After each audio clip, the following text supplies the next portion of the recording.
I didn't even realize the rain had soaked through my blouse until the fabric clung to me like skin. Cold.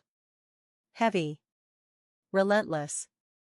Streetlights shimmered through the downpour, their reflections stretching across the pavement like ghost trails as I picked up my pace, trying to outwalk the echo of that dinner. My hair stuck to my face, my shoes made that sad, wet squeak with every step, but I didn't care. I just needed distance. From them. From him. From myself. Just a few hours earlier, I'd been sure a new chapter was beginning. Tyler Grant, the man I'd dated for nearly a year, had invited me to dinner with his parents. He'd said it casually, with that signature grin that always softened my second thoughts. "It's time they met you, Nat. You matter to me." Those words had replayed in my head all evening as I got ready, smoothing down my skirt and wondering if maybe this was it. Maybe he was going to propose. But nothing could have prepared me for what was waiting behind that polished front door. "I'm so glad you're here. Follow my journey to the very end, and let me know which city you're watching from so I can see how far this story travels." The Grants weren't just wealthy, they were magazine cover, old money, chandelier in the bathroom rich. Their house looked like it belonged in a spread, not a neighborhood. The dining table could have hosted a royal banquet, but only 4 of us sat there, me feeling smaller by the minute. From the second I said hello, I knew I was out of place. His mother's eyes swept over me like she was appraising a flawed item in a boutique she wouldn't shop at. His father shook my hand with practiced civility, but his warmth was missing in action. I smiled anyway. Tried to steady my breathing. Then the questions began. Not the curious, getting to know you kind. No. These were weighted. Sharp. Designed to slice. Where did I study? Just a vocational school? No university? Is tailoring really a sustainable profession? Does your family rent or own? Every answer felt like a demerit. Each one chipped away at their already brittle interest in me.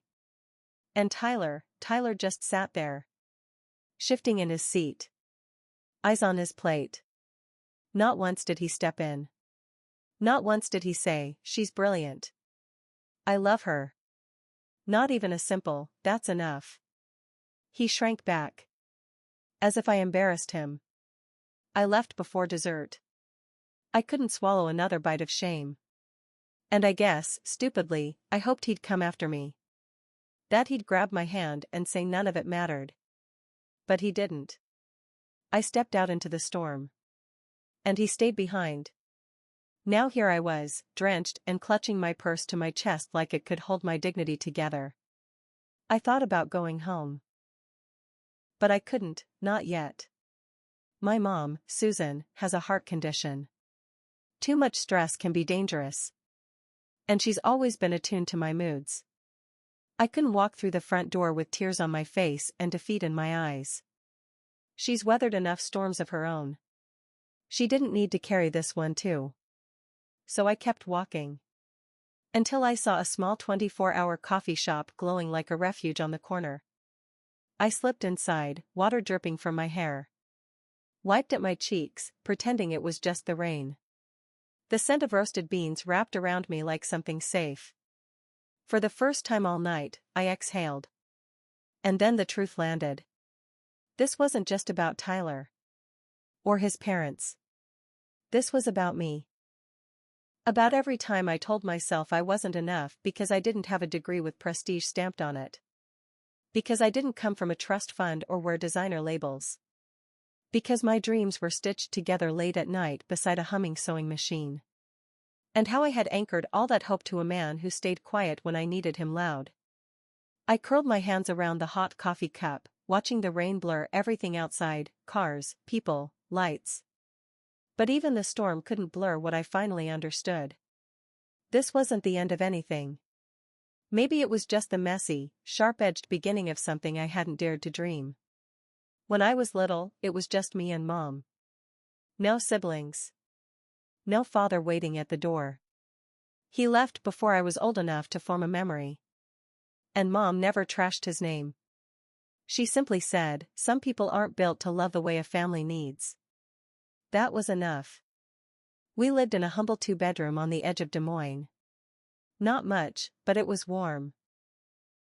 And though we rented it, Mom filled it with enough love to make it feel like it belonged to us.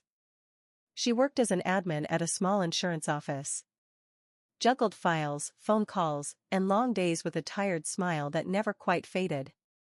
Even when she came home exhausted, she'd hang up her coat, sit down, and ask, "So, Nat, what did you dream about today?" Her heart condition wasn't something I understood as a child. Only that sometimes she had to stop on the stairs. Or sit with her hand on her chest until the tightness eased. As I grew older, I saw how fragile she was. And how unshakably strong. Doctors had warned her not to have children. That the risk to her health was too high. But she told them no. She told them she wanted me. "You were my dream long before you were born," she used to say. So I grew up fast. Learned independence early. While other kids rode bikes past curfew, I was cooking simple dinners, folding laundry, making sure Mom didn't have to push herself. But it never felt like a burden. Not once. Because she loved me with the kind of quiet courage that taught me how to carry myself. Even when the world tried to make me feel small. She had given me all she had, and helping her in return never felt like a duty, it was instinct. But more than anything else, what Mom passed down to me was imagination. It was her who first showed me how to thread a needle when I was 9. She had this old Singer sewing machine, loud, temperamental, always rattling like it had a mind of its own, but somehow it still turned scraps into something lovely. I remember sitting there, feet barely touching the pedal, stitching crooked seams on leftover fabric, while Mom clapped like I'd just walked a Paris runway. She'd always tell me, "Your hands are soft, Nat. That means you'll leave beauty wherever you touch the world." By the time I got to high school, I knew I wanted to make clothes, not couture or catwalk stuff, just graceful, thoughtful dresses that made everyday women feel like their best selves. I couldn't afford fancy fashion school, and my grades weren't going to get me there even if I could. So I enrolled in a vocational program right after graduation. People sometimes gave me a look when I told them I wanted to be a seamstress, like I was aiming too low. But every time Mom saw me bent over fabric, her whole face lit up, and that was all the validation I needed. Money was always tight. We had Christmases where all the gifts were handmade and birthdays where dinner was whatever pasta was on sale. But our life was filled with laughter. We cracked jokes about our noisy old couch, painted our kitchen cabinets ourselves with dollar store brushes, and when I finished my first proper dress, we turned the living room into our own personal runway. Still, there were nights when I heard her crying through the walls. She tried to keep quiet, but I always knew. She was scared, about what would happen if her heart gave out, about how I'd make it if she wasn't around. Even when I was young, I made myself a silent promise. I would build a better life for us. Somehow. That promise is why I pushed so hard. Why I picked up every extra shift at the alteration shop, why I skipped parties and nights out. And when I met Tyler, it felt like maybe the universe had finally taken notice. He made me feel visible, like someone finally saw past the girl with thread on her sleeves and pins in her pocket. Maybe that's why his silence at dinner hurt so badly. Because it didn't just break my idea of him. It broke my belief that all the effort, all the sacrifice, had finally led me to someone who truly valued me. Mom didn't know what happened. She just knew I'd gone out to see someone special and came home without the glow she'd expected. She waited for me that night, fragile but hopeful, unaware that her daughter's heart had quietly fractured. And I wasn't ready to tell her. Not yet. She had enough burdens of her own.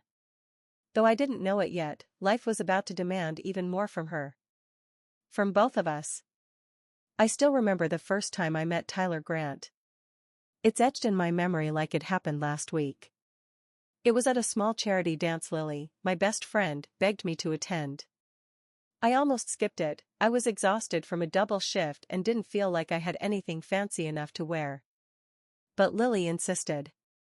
So I gave in and slipped into a simple navy dress I'd made for myself months earlier. The venue was dreamy. String lights wrapped around pillars, mellow jazz floating through the air, guests swirling in suits and gowns that probably cost more than what I made in a month.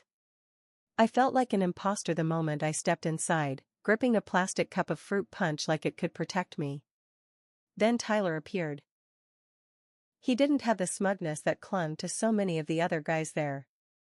Instead, he had this calm, confident smile, like he was genuinely curious about me. His dark hair was neatly styled, his suit clearly tailored, but nothing about him felt forced. "First time at one of these?" he asked, leaning in just enough so I could hear. I nodded, nervous. "Was it that obvious?" He smiled. "Only in the best way. The ones who don't blend in usually turn out to be the most interesting." I laughed, something in me relaxed. We talked for what felt like hours. About my work, his time in business school, our favorite hole-in-the-wall restaurants in the city. He didn't flinch when I told him I was a seamstress. He actually looked impressed. "You make clothes? That's incredible. I can't even fix a button." After that night, things picked up fast. He called the next day. Took me out for coffee, then dinner, then late-night movies. Tyler had this energy. Like life was a game he already knew how to win. He came from money. That was obvious. He drove a sleek car, wore watches that cost more than my rent. But he laughed at my thrift store jokes. Said he liked my cooking more than any five-star meal. And for a while, I believed he saw me. Really saw me. That he didn't care about my lack of degrees or connections or last names worth name-dropping. But there were signs. Small things I brushed off. He never invited me to family holidays. Dodged questions about his parents. "They're just private," he'd say. "You'll meet them eventually." And I held on to that eventually like it was something solid. I imagined walking into their home with my head high, showing them I was more than a girl behind a sewing machine, I was someone worth betting on. Tyler always acted like he admired my drive. He'd stop by the shop late and bring me coffee, watching me work with this look of awe. "You're the most determined person I know," he'd say. He even talked about taking trips together, New York at Christmas, maybe a summer road trip. I thought he was serious. Looking back now, I wonder if he ever really was. Because when he finally said, "It's time you met my parents," it felt monumental. Like a next step. A promise. But maybe it wasn't that at all. Maybe I was just another box he needed to tick. A detail to round out his picture-perfect life. I told Mom about the dinner the night before. She beamed, so proud, so full of belief. "Told you good things happen to good people, Nat," she said, brushing my cheek with her hand. I didn't tell her how nervous I was. How small I felt next to everything his family represented. How deeply I wanted to be enough.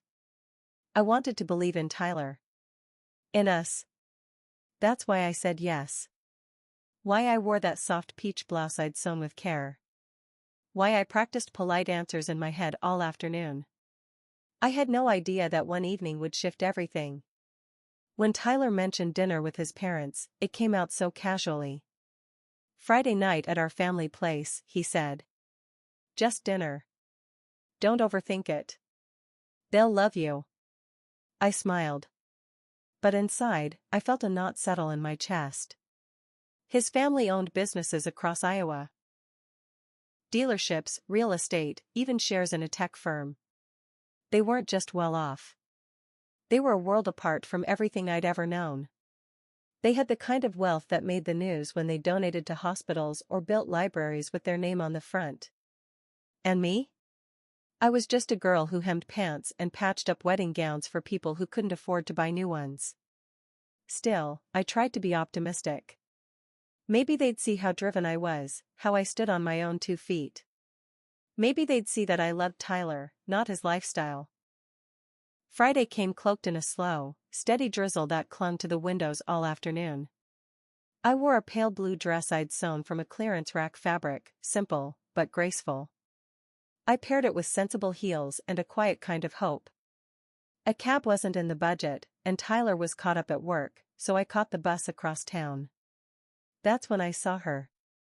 The bus was nearly empty. Up front stood a frail woman in a tan overcoat, a knitted hat pulled low, and an old floral bag clutched tight in her hands. She was quietly pleading with the driver, her voice shaking with effort. "I just need to get to the hospital. My grandson's there. I can pay you back tomorrow, I promise." The driver shook his head, firm but tired. "Sorry, ma'am. No fare, no ride." The rest of the passengers avoided her gaze, pretending they didn't hear. But I couldn't ignore her. Something about how she stood there, proud and breaking at the same time, stopped me cold. I stood up, reached into my purse, and handed over enough to cover us both. "Here," I said quietly. The woman turned, startled. "Oh no, honey. I can't let you." "It's fine," I said, offering a small smile. "Take a seat." "You said hospital, right? Which one?" She hesitated, then whispered, "Mercy General. My grandson had an accident. They say he'll be okay, but I need to be there." I nodded. "Then you shouldn't be wasting another second worrying about a bus fare." Her face softened with gratitude, and she took my hand gently. "Thank you. I don't know how to repay you." "You don't have to," I said, returning to my seat.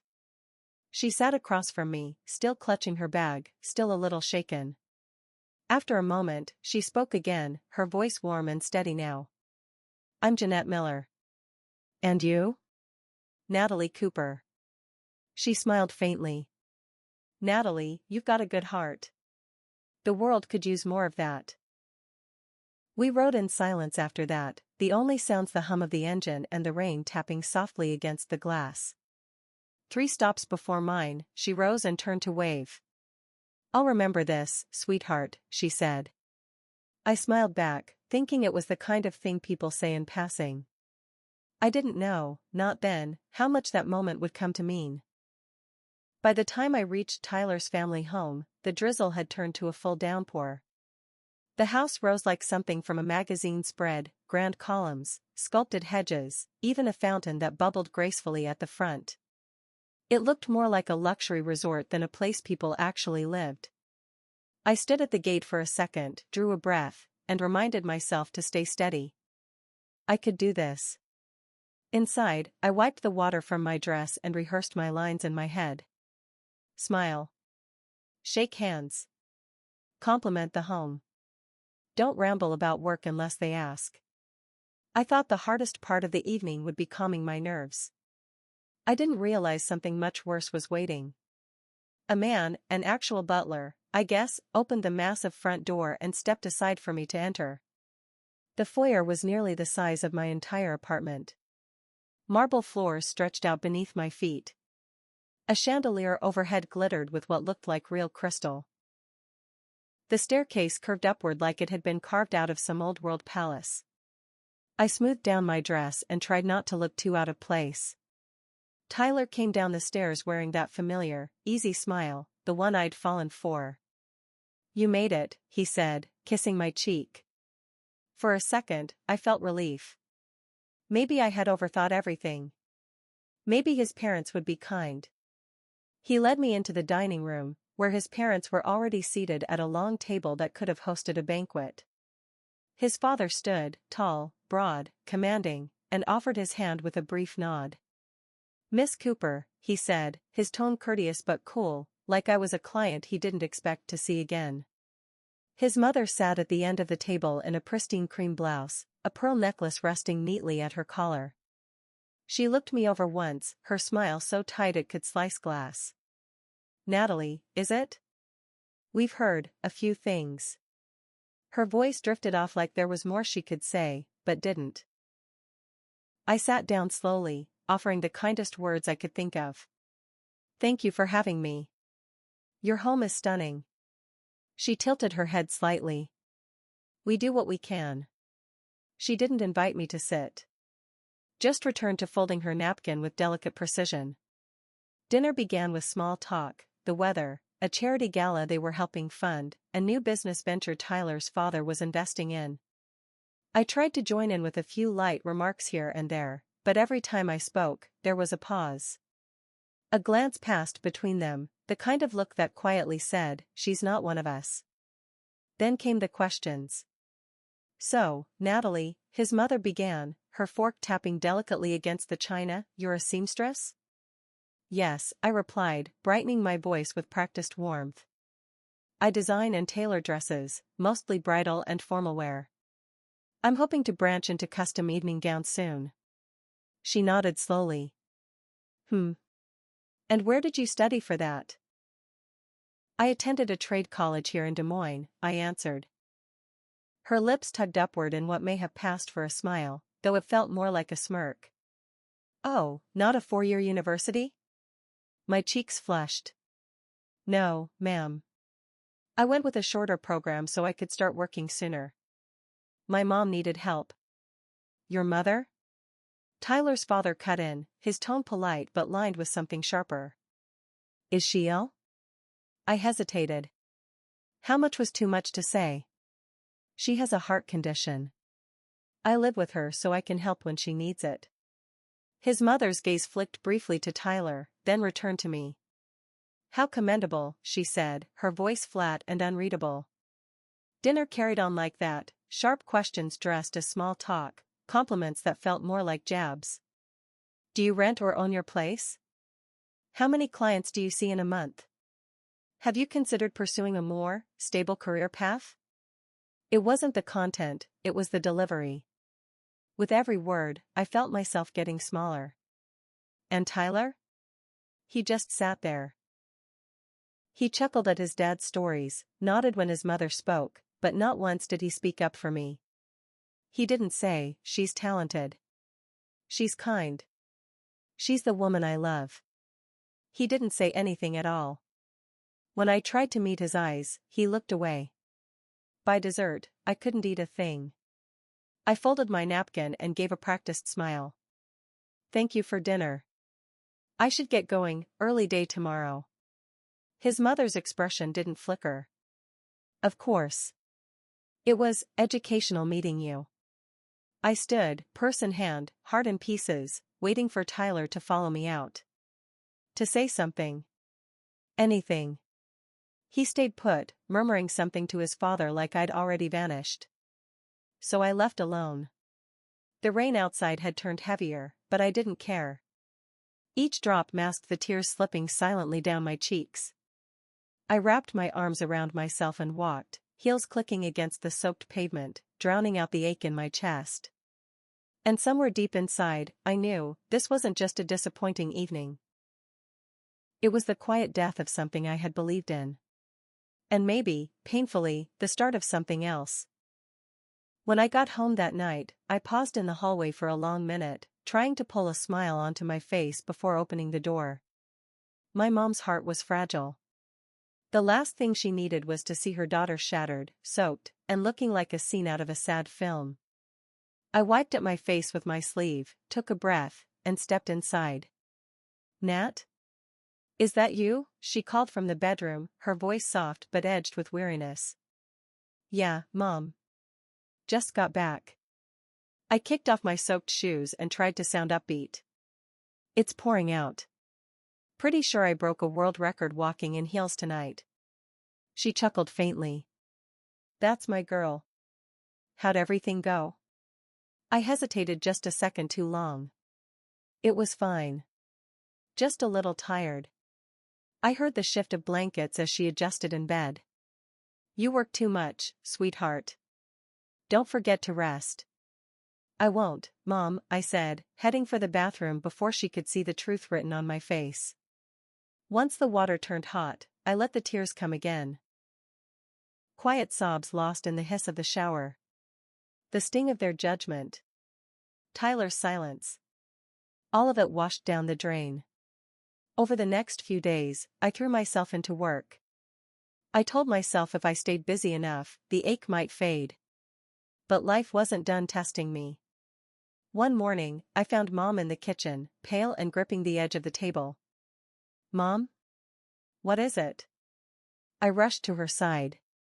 She tried to wave it off. Just a little lightheaded. It happens. But I saw the fear in her eyes. She wasn't fine. She was afraid, too. That afternoon, we went to her cardiologist. After a round of tests, they referred us to a specialist at Mercy General. He was kind, but he didn't sugarcoat it. Your mother's condition has progressed significantly, he told us. The medication is no longer enough. She'll need surgery, soon. My stomach dropped. Surgery? How soon? In the next few weeks, ideally. Without it, her risk of heart failure increases dramatically. I nodded, keeping my voice steady even as my insides trembled. Okay, how much are we talking? He hesitated. That pause told me everything before he spoke. For someone without insurance at this stage, the cost ranges between $80,000 and $100,000. I couldn't breathe. That was more than I made in 2, maybe 3, years. Is there any kind of assistance? There are grants and charitable programs, he said gently.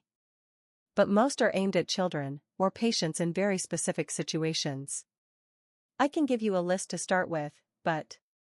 He trailed off, and then added softly, just know, it may take time. Time. The one thing we didn't have.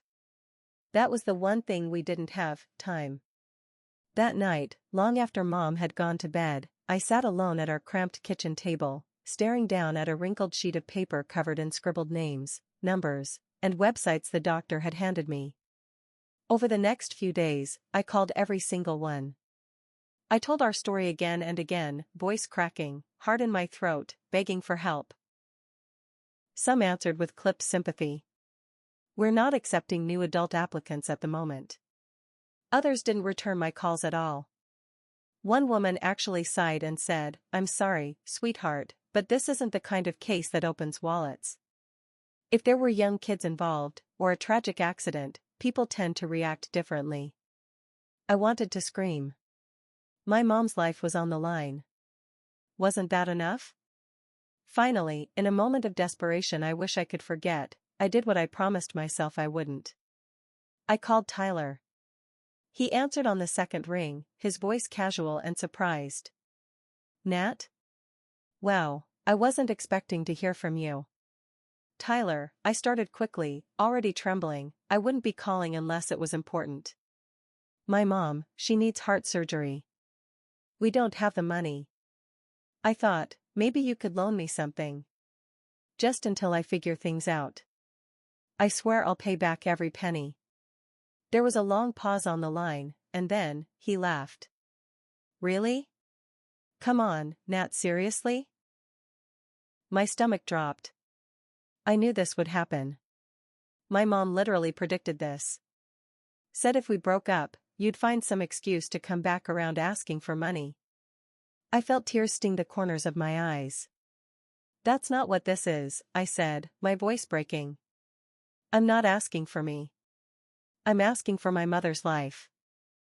Yeah, well. I'm sorry she's sick. But I'm not a bank.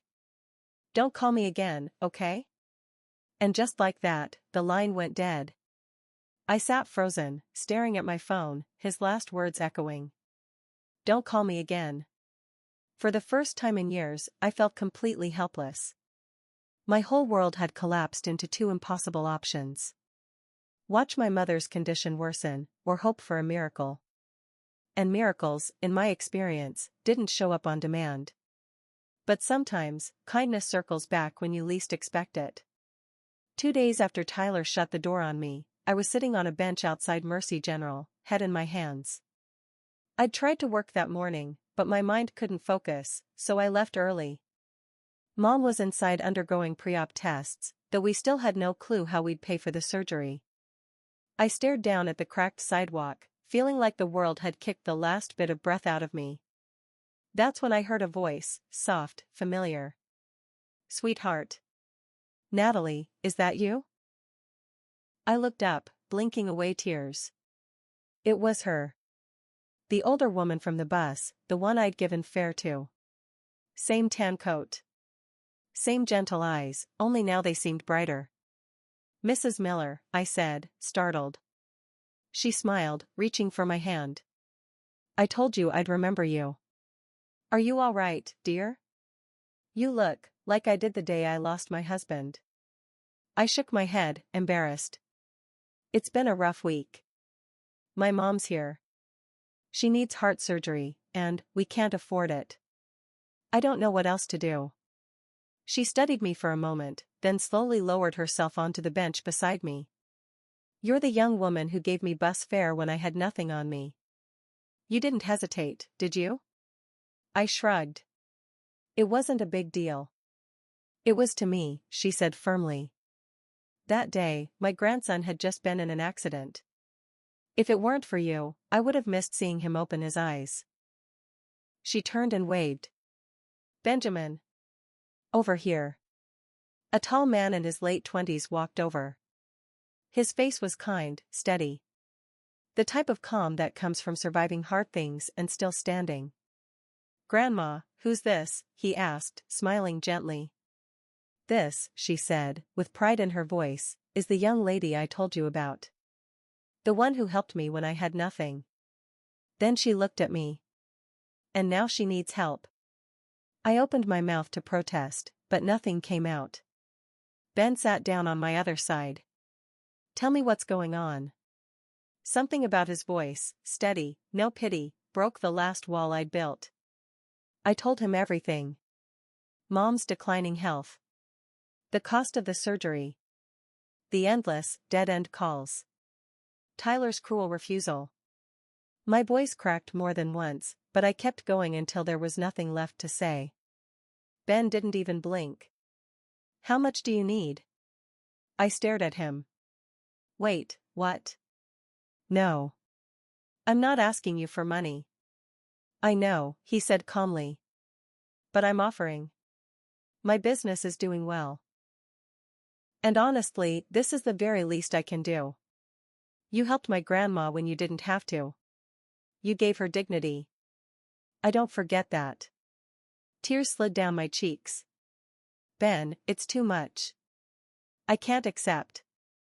"You can," he interrupted. "And you will. This isn't charity, it's a gesture of belief. Your mom deserves to live without the weight of financial fear hanging over you both." Mrs. Miller placed her hand over mine.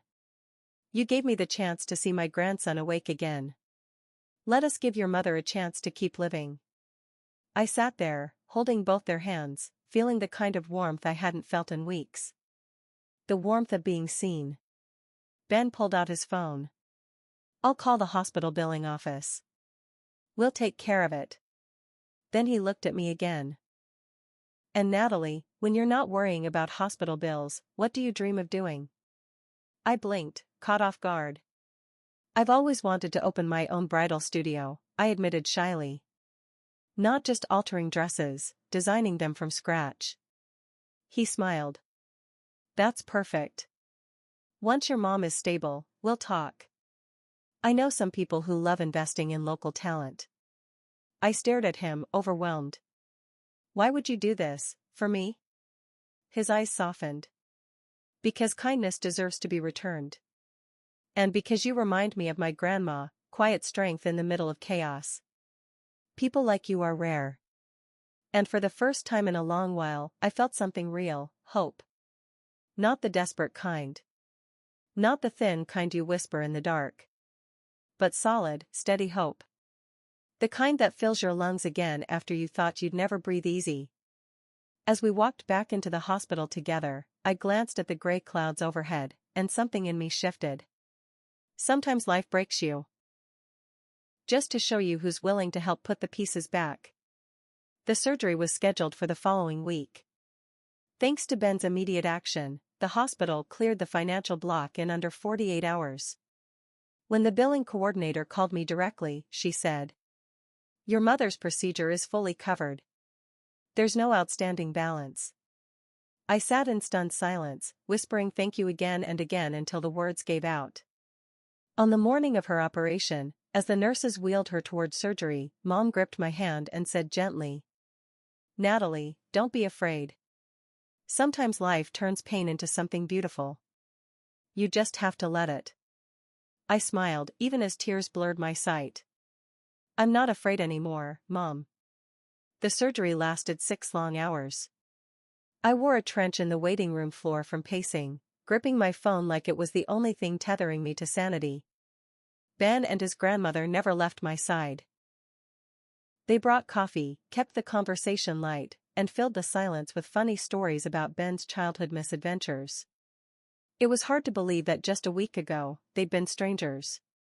Now, they felt like my anchor. Finally, the surgeon appeared, his face drawn but smiling.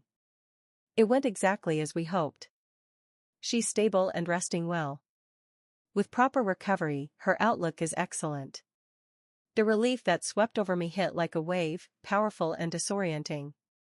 My knees buckled, but for the first time in months, it wasn't fear that made me cry. It was pure, overwhelming gratitude. The months that followed blurred together, checkups, medication reminders, slow steps toward strength. Week by week, Mom grew brighter. Her color returned. Her laughter got louder. After 3 months, her doctor gave the all clear. She can return to her regular activities. Mom kept saying, "It's like I've been given a second chance at life." And Ben? He didn't disappear after writing a check. He visited often, always with flowers for Mom and coffee for me. He'd casually bring up my dream of owning a bridal studio like it was a real plan, not some far-off fantasy. Then one afternoon, while Mom napped in the next room, Ben sat across from me at our kitchen table, spreading out paperwork. "I meant it, Natalie," he said. "I want to help you build the studio you've dreamed of." I blinked, stunned. "Ben, you've already done so much." I couldn't ask for more. "You call saving a life too much," he smiled. This? This is nothing. I've seen your work. You don't just tailor dresses, you tell stories with fabric. You deserve the chance to lead with your own vision." It took some convincing. Not because I didn't want it, but because a part of me still struggled to believe I deserved that kind of belief. But eventually, I said yes. Not because I was accepting charity. But because, for the first time, I believed in myself, too. 9 months after Mom was fully healed, Cooper Bridal opened its doors in a quaint downtown storefront. It took everything: endless planning, permits, renovations, late nights building my client base. But finally, my dream stood real and alive. At the ribbon-cutting ceremony, Mom stood beside me, holding a bouquet Ben had brought her, tears in her eyes as she beamed with pride. As I looked out at the small group gathered, clients, friends, even Ben's grandmother, I felt something deeper settle in me. Family isn't always about blood. Sometimes it's about the ones who stand beside you when everything else falls apart. Ben became a steady presence. Not just a business partner, but a friend. And maybe, just maybe, something more. We didn't rush it. There was peace in the slow unfolding of it all, grounded in trust rather than fireworks. One afternoon, a young bride came into the shop. She was quiet, nervous. "I don't feel beautiful in anything," she whispered. We worked together for weeks, creating something uniquely hers. And when she finally tried on the finished gown, she looked in the mirror and broke into tears. "I feel beautiful again," she said. Her words stayed with me long after she left, echoing something I hadn't said out loud. I knew what it felt like to feel small, broken, invisible. I'd been there. But kindness, offered and received, had helped stitch me back together. Standing there, surrounded by silk and lace, I thought about Tyler. Not with bitterness. Not even with regret. Just quiet clarity, and a strange, distant gratitude.